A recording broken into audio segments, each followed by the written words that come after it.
দিনটি ছিল 14ই জুলাই। ঘড়িতে বাজে তখন 1:28। আর এই দিনই ঠিক 46 বছর পর খোলা হয় বহু প্রতীক্ষিত পুরীর জগন্নাথ দেবের রত্নভাণ্ডারের দরজা। কথিত আছে নাকি এই রত্নভাণ্ডারের মধ্যে থাকা ধনসম্পদ বসে পাহারা দিচ্ছে বিষধর কিছু সাপ।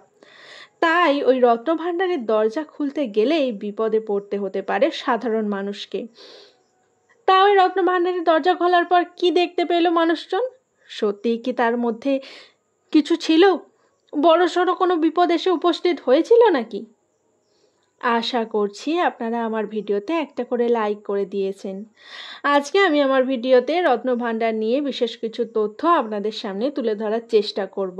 এই রত্নভাণ্ডার খোলা নিয়ে যতদিন ধরে মিটিং চলছিল ততদিন ধরে গোটা দেশের মানুষজন অধীর আগ্রহে বসেছিল এর মধ্যে কি আছে তা দেখার জন্য। এই রত্নভাণ্ডার কিন্তু অনেক আগেই খোলা হয়ে গিয়েছিল, যেখানে রাখা আছে জগন্নাথ দেবের নিত্যদিনের পোশাক ও অলংকার। ওইখান থেকেই পোশাক নিয়ে বিশেষ কোনো অনুষ্ঠানে বা বিশেষ কোনো দিনে জগন্নাথ দেবকে পরানো হয়। আসলে 14ই জুলাই খোলা হয়েছে রত্নভাণ্ডারের ভেতরে থাকা আরও একটি ভাণ্ডারের দরজা, যাকে বলা হয় ভেতর ভাণ্ডার। শুধুমাত্র যে সাধারণ জনগণ অপেক্ষা করেছিল ওই ভেতর ভাণ্ডারের মধ্যে কি আছে দেখার জন্য তা কিন্তু নয়, ওই মন্দিরের পুরোহিতরাও অধীর আগ্রহে অপেক্ষা করেছিল। এই ভেতর ভাণ্ডার বা রত্ন ভাণ্ডার খোলার আগে মন্দিরে নিয়ে আসা হয়েছিল বড় বড় কিছু বক্স, যেটাকে জগন্নাথ দেবের সুটকেস বলা হচ্ছে। ওই বক্সে করেই নিয়ে আসা হবে রত্ন ভাণ্ডারের সম্পদ। এবার জেনে নেওয়া যাক এই মন্দিরের মধ্যে এই রত্ন ভাণ্ডারটি কোথায় অবস্থিত। প্রথমেই রয়েছে মন্দিরের সিংহদ্বার, তারপরেই রয়েছে জগন্নাথ দেবের ভোগ তৈরির জায়গা অর্থাৎ মন্দিরের রান্নাঘর, তারপরে রয়েছে গর্ভগৃহ। এই গর্ভগৃহের ডান দিকেই রয়েছে রত্নভাণ্ডারটি, তার মধ্যেই রয়েছে ভিতর ভাণ্ডার, যেখানে জগন্নাথ দেবের সমস্ত ধনসম্পত্তি রয়েছে।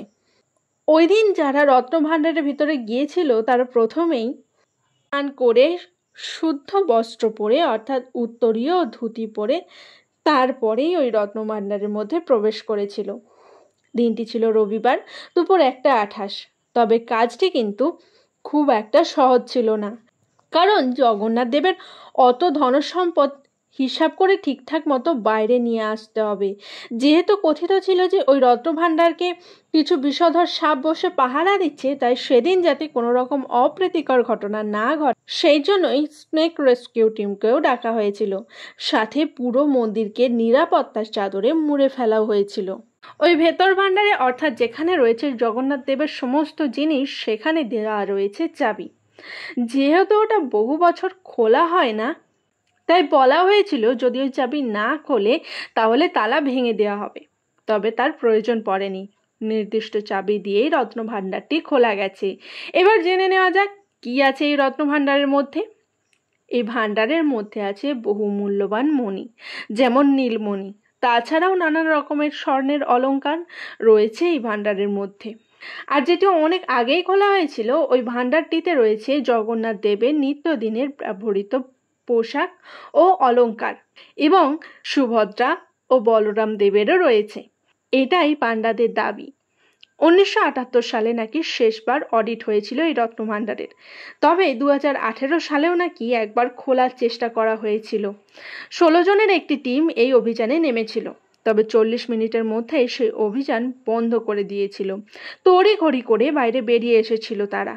রত্নভাণ্ডারের সম্পদের পরিমাণ এতটাই বেশি যে 1978 সালে যখন এই ভাণ্ডারের মধ্যে কি কি আছে তার তালিকা তৈরি করা হচ্ছিল, তাতে সময় লেগেছিল 70 দিন।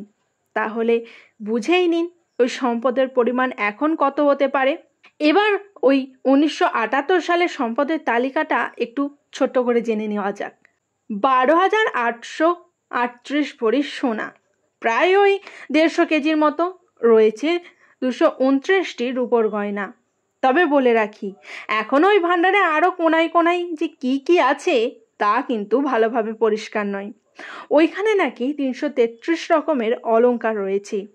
এই সব কিন্তু আগের হিসাব, তবে এখন এই হিসাব পাল্টে যাবে সেটাই ধারণা করা হচ্ছে। এখানে একটু বলে রাখি, রবিবার কিন্তু রত্নভাণ্ডার থেকে কোনো সম্পদ বাইরে আনা হয়নি। ওই দিন শুধু 11 জনের একটি টিম রত্নভাণ্ডারটিকে ঘুরে দেখেছেন। ফলে রত্নভাণ্ডারের রহস্য এখনও কিন্তু সাধারণ মানুষের কাছে অধরাই। এই রত্নভাণ্ডারের মধ্যে রয়েছে প্রচুর সিন্ধুক, যার উচ্চতা 3 ফুট এবং লম্বায় 9 ফুট। বলা হয় নাকি এই রত্নভাণ্ডার পাহারা দিচ্ছে অনেক বিষধর সাপ, তবে ওই দিন কিন্তু কোনো সাপের খোঁজ মেলেনি। ওড়িশার মুখ্যমন্ত্রী টুইট করে লেখেন যে, হে জগন্নাথ, তোমার ইচ্ছেতেই এই মন্দিরের 4টি দরজা খুলেছিল, আবার তোমার ইচ্ছেতেই 46 বছর পর মন্দিরের রত্নভাণ্ডারের দরজা অবারিত হলো। আমার দৃঢ় বিশ্বাস এই মহৎ কাজ সফল হবে। এবং এসজিডির প্রধান অরবিন্দ পাধি বলেন যে, সরকারের সিদ্ধান্ত অনুযায়ী আজ রত্নভাণ্ডারটি খোলা হলো। বিভিন্ন সেবা কার্যের সঙ্গে যুক্ত অনুমোদিত প্রতিনিধিরা, এএসআইয়ের আধিকারিকরা, শ্রী গজপতি মহারাজের প্রতিনিধি এবং অন্যান্যরা সেখানে উপস্থিত থেকে পুরো বিষয়টিকে ভিডিও রেকর্ড করেছে। এই ভিডিওটি কোনোভাবেই প্রচার করা হবে না, তা গোপনে রাখা হবে। প্রাচীনকালে পুরাণেও কিন্তু বহুবার এই রত্নভাণ্ডারের উল্লেখ পাওয়া যায়। রত্নভাণ্ডার সম্পর্কে জেনে কেমন লাগলো আমাকে কিন্তু জানাতে একদম ভুলবেন না।